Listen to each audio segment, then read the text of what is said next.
Passport bro in Cote d'Ivoire, greetings. This is videos to my son Sean. I'm filming here in, I want to say beautiful Abidjan, Cote d'Ivoire, but it's not that beautiful. It's a West African country, Cote d'Ivoire, where everyone speaks French. And this is actually, believe it or not, like this is the nice neighborhood we live in. Well, you know that we have this movement now called Passport Bros, where guys are leaving the country, especially middle-aged men, I think. In my previous videos, I state I don't do research. I'm not going to cite studies or statistics. I don't care about all that. I care about what I see with my own eyes. And if you've never experienced some kind of trauma or tragedy in your life, you might have a very different view of the world. But once you've been through something, and this video is to my son Sean, there he is right there. Sean is alienated from me and from a divorce back in 2005 when his mother had falsely accused me of domestic violence, all kinds of grapes, all kinds of essays, just all kinds of false accusations. And there was a perfect storm that caused this. I was never guilty of that. I was completely innocent. And now my son, here he is again, he's been told now that I'm someone that he shouldn't speak to. His mother, I've tried to see him a couple years ago. I've tried every few months for the last 5 years or so to make videos to speak to him. But it's pretty much a lost cause. Until he's older or experiences the same thing I did. Because he probably thinks I'm just being silly, he probably thinks I'm being overboard. Anyone who's seen this who's never been falsely accused of rape or any kind of domestic violence or been through a bad divorce, you have no clue. But men that have been through this, I think lately there have been men leaving in droves to go to other countries. A lot of guys, they're leaving the country because they're tired of the American mindset and women in America. I'm not saying all women, because see, you got to say all, but not all women are like that. It doesn't matter if not all women are like that. What matters is they have the potential to do that, especially in a society like America where women are believed. Women, you don't need evidence to accuse somebody and ruin their life. You can, even for me, went to jail, had my reputation ruined on a criminal record, and that sticks with me. So in America, dating was so difficult for me. I've been on dating websites, and someone would do a background check on me, and oh my God, once or twice, and usually comes from the Karen types, you know. Now, when I went overseas, I didn't have any problems, but this is why guys are leaving and going to these different countries, because here's what, there's this guy, he's a retired Air Force guy. He lives in South America. A lot of these guys are going to Colombia, Thailand. I didn't go to those countries because I want to get away from tourist spots. So I came to West Africa. I met someone online and looked at the map and was like, okay, Nigeria's there, Cote d'Ivoire. And I said, let me go try. A lot of people go to South Africa. A lot of people go to Australia. A lot of people go to Colombia, Thailand, Vietnam. I've been with all types of different women. I just thought, well, let me try, because I prefer black women. So it makes it very difficult for me to find somebody in the States, because black women in America are American. They're just American women. And they also have that subculture of, you know, ghetto ass mentality, which I grew up in the ghetto. I don't act ghetto, but I grew up in the ghetto. I grew up in the South area of Sacramento with gangs and violence and racism towards white people, by the way. And I lived in that neighborhood my entire life. I grew up in Sacramento, which I believe is where, there's my son right there. I think he lives in Sacramento. I think he's a real estate agent now, because his mom was a real estate agent until she lost her license for fraud back when we went through a divorce. Okay, so I want you to look at this. I just happened to come across these stories, and as I've stated in other videos, you will see this over and over again, where women are falsely accusing men in epidemic numbers. I don't know what the stats are on it, because when I look at the stats, I think they lie. I think when you have the mainstream media, you have to go and dig to find the truth. And if you're not living it, people don't even care. People don't care about this topic. They just cannot fathom that women would make false accusations against men. On a dream vacation in paradise until it turned into the holiday from hell. I ran and I was screaming. Amber Shear and her best friend Dongela Dobson were on a mom's getaway, taking a Carnival cruise to the Bahamas. No kids, no men, just us. Like we're back at 4-H camp. That's where we met, 4-H camp in 4th grade. The two moms say they were having a great time until the last day of their vacation.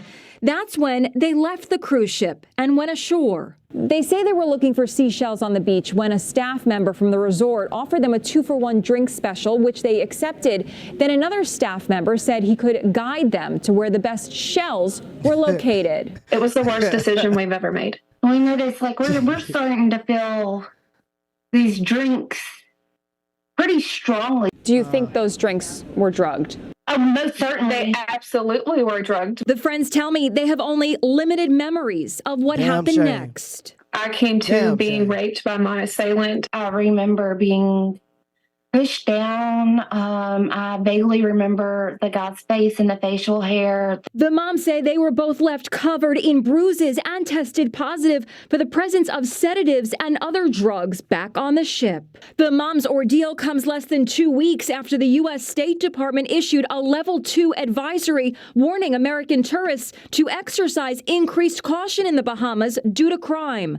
18 people were slain just in January, most victims of gang warfare. Were you aware of the State Department travel warning for tourists? No, after we left the infirmary back to our rooms, after we have done full kits, that's when our family notified us. Nicholas Gerson is their attorney. The law requires cruise lines to warn about dangerous conditions that they know or should have known about. Bahamian police say they have arrested 2 suspects.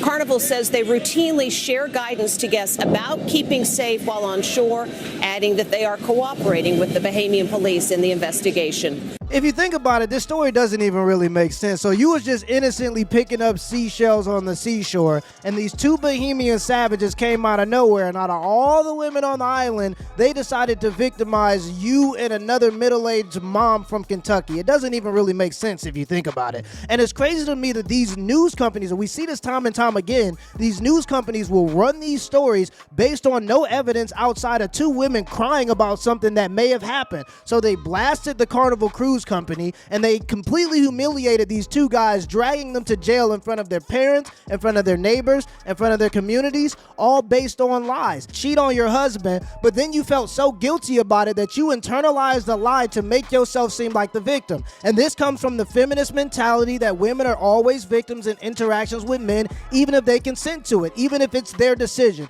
It's gotten so bad that there are certain colleges in America where women can retroactively withdraw consent now. That means up until a week after a sexual interaction they have with another classmate, they can retroactively withdraw consent, and that male classmate could get in trouble for something that she consented to. You guys, this is crazy. I made a video last night about these 2 moms from Kentucky who were on a Carnival cruise and made a stop at Grand Bahama, and apparently 2 of the staff members there slipped some DRUGs into their drinks and then SA'd them. Well, the resort and the cruise line is saying that their story is completely wrong and that they made this whole thing up. So the resort is called Pirates Cove, and they have 16 cameras around the resort, and it basically captured everything. And this account on the Book of Faces has a video that's just full of information. But basically, they said upon further review of their surveillance videos, the allegations made on site and in subsequent social media posts and news stories conflict with what the time-stamped surveillance videos contain. As such, the lengthy videos of all concerned have been handed over to the local police and will be shared with our industry partners as needed. And then the resort goes on to say that the 2 guys were terminated, but because they violated the zero tolerance policy. So here's a timeline according to their footage. The girls entered the property at 8:17 in the morning. They were greeted by staff at 8:24. Then at 9:40, one of the girls met with one of the guys who's being accused. Then at 10:06, you can see them, looks like they're walking arm in arm with these 2 guys. They were headed towards the western side of the beach where the alleged incident took place. Now check out this video and then listen to what they have to say about it. Refused to let us see a U.S. physician or a carnival physician refused to let us have a rape kit done immediately, made us go to, But guys, they wouldn't even give us a rape kit after we had been. They refused. They made us go to the bathroom and use toilet tissue, and they collected toilet tissue as their specimens. And then they did an alcohol test on us like we were just super drunk. We had hardly any alcohol in our system at all. Well, the resort says that their EMS offered medical assistance to both of the girls, but they declined and even signed a waiver. And then they left for the cruise ship in a private vehicle, but knowing the gravity of the incident, their officers boarded the cruise ship, providing an SA kit and hospital form to the ship's medical doctor. So that's completely different than what the girls are saying. And just to throw in there, there is now a GoFundMe with a $10,000 goal. Apparently, it's to help raise money for medications that they need that help prevent certain diseases. I don't know. But anyway, what do you guys think? If you are Caribbean or you ever been to the Caribbean, you already know what it is. I was just with my wife in Jamaica in January. It wasn't nothing but single women who maxed out their credit card, and they see them dudes up there gyrating with all the muscles and that baby oil on their body, and after 4 shots, they want to eat sausage. And that's fine. If you a grown adult, do what you want to do, but then don't try to play the victim when you make a bad. I have, listen, there's a multitude of reasons why they do it. Number one, regret, attention, I think, and just the need. They know that they can get away with it. There's no consequences to their actions, because if you see in this news story, these women don't suffer any consequences for making false acts. They can ruin a man's life, no consequences, and we keep as a society allowing this. And I don't even blame the women so much. I blame our system, which there's nobody to point to. It's just the system. It's a impersonal thing where everyone's following their interests. Okay, what I mean by that is, if you're a prosecutor and you prosecute cases and you get something in front of your desk, oh, this guy was accused of sexually assaulting somebody, and then they just go with it. They weren't there. They don't know anything about it. All they know is what the police wrote, what the woman said, and then they can have some circumstantial evidence. And it takes almost an act of pure, you have to prove your innocence beyond even if you have video. Look, not too many people, it's just funny how the evidence is always, when the door closes, when the woman and the man go behind closed doors, that's when this crime occurs. So we never get to see it. We only see what led up to it and what happens after. And then, imagine following, you're a detective and you're following some footprints, and then the footprints into the door. And then behind the door, you don't know what happened, but you open the door and then someone says, this man attacked me, or this and that. But then you go back and you look at all the other footsteps. They went to a bar together. They went to an event together. They went on a date. They went someplace. They had text messages back and forth. And then once they get behind the door and a day or so later, oh, he SA'd me. And then just based on emotion and whether she's a good actress or not, she can make those charges stick, because law enforcement, we as a society, especially in America, we love to protect women at all costs, even to the cost of the man. So in this first story, these 2 women go down and lie. And thank God, number one, they weren't in America. Number 2, they tried to profit from it. Number 3, they tried to indict basically the cruise line that they weren't given all these other things when there's a process. See, these people are not mastermind criminals. They just know that they don't have to cover their tracks. They don't have to, from their point of view, oh, well, they can't disprove what they're saying. We can't prove they weren't raped. So they just say it, and they don't fear it. Most people would be scared to go out and make a false claim of a crime against somebody, because usually a true crime is usually when it's a stranger, you get robbed on the street, you're walking down the street, you get robbed or something like that. Those are actual victims, because you don't have a reasonable expectation that you're going to get robbed walking down the street. So what do they tell you? Don't carry cash with you. Don't flash your jewelry. Be careful of the areas that you're in. But see, we don't even tell women that. We just say, hey, go out, live your best life, do whatever you want, go out, go run and get drunk, do whatever you want. And then, and they don't mind ruining some stranger's life by making a false accusation against them because they don't know that person, they have no ties to them other than maybe sex, and then they just go with it. So, Sean, again, I don't have anything else to tell you because I don't know anything about your life. I haven't spoken to you but maybe one time, and I thought I was getting text messages from you, but it turned out that was your mom impersonating you. So I don't know if you're watching this channel. I think you're watching this channel. I think you're watching me right now and you're not saying anything because you have your own life. You're going on. You don't care about this. This is not something that's even phasing your life. You've had me out of your life for so long that you have no connection to me. But imagine a parent's connection to the child. Till the day you die, son, that I will always feel connected to you. And I know your mom really loves that because she really likes to inflict pain on me.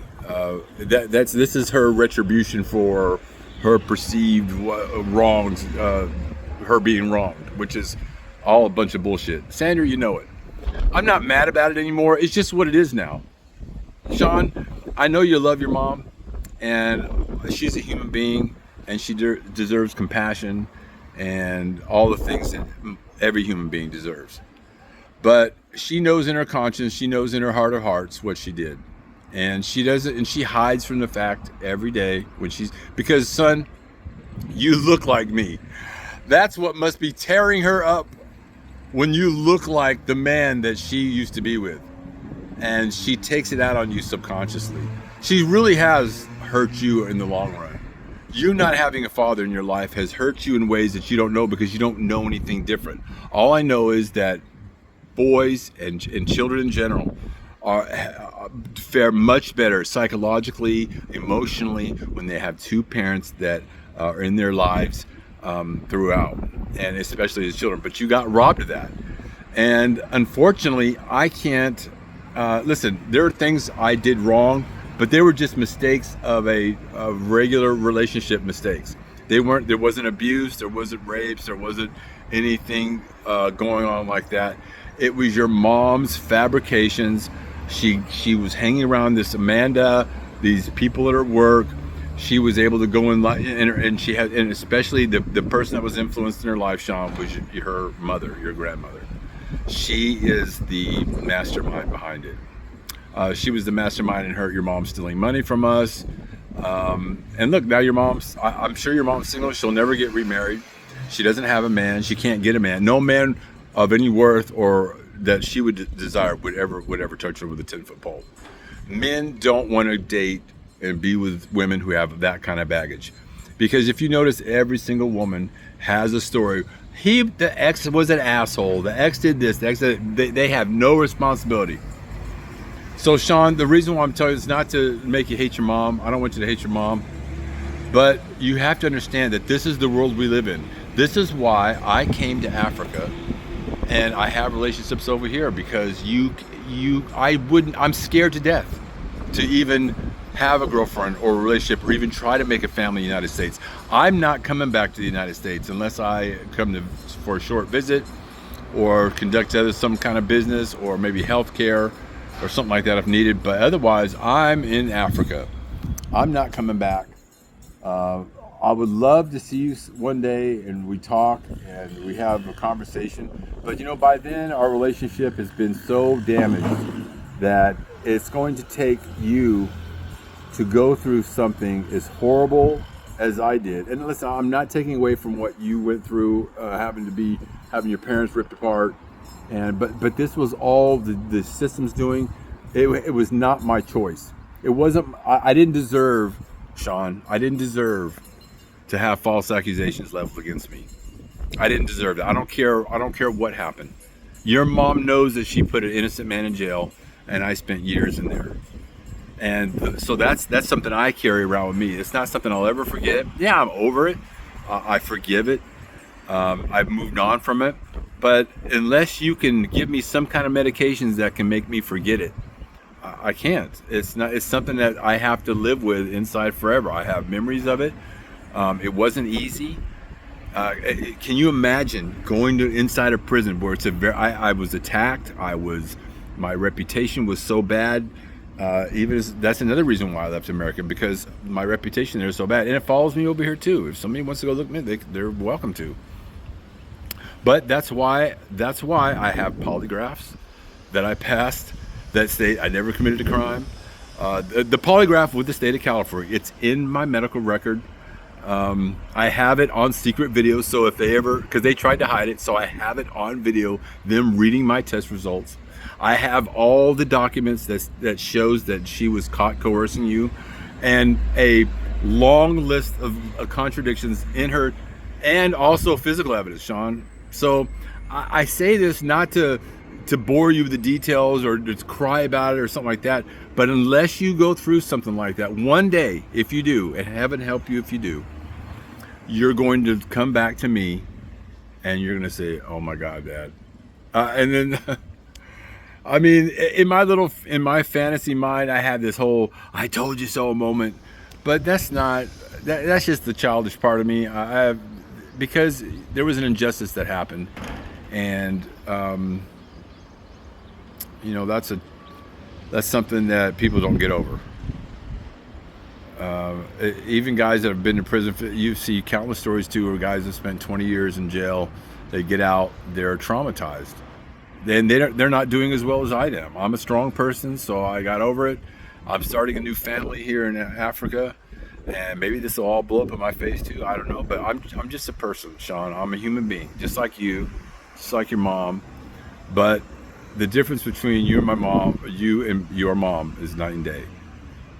The kind of person your mom, I don't envy that type of guilt to live in, because she can't even admit it outside of her family, because her family was in on it, so she could probably admit it within her family. She feels safe whenever you're with your partners in crime and you stay in that little circle, and as long as she can keep you away from me, and then you don't know the whole story, she's able to control your thoughts and feelings about it, because you now have this narrative in your head that just tells you, that just makes excuses that, well, he's a bad guy, and I have nothing to do with him, I hate him, because the same thing happened to me.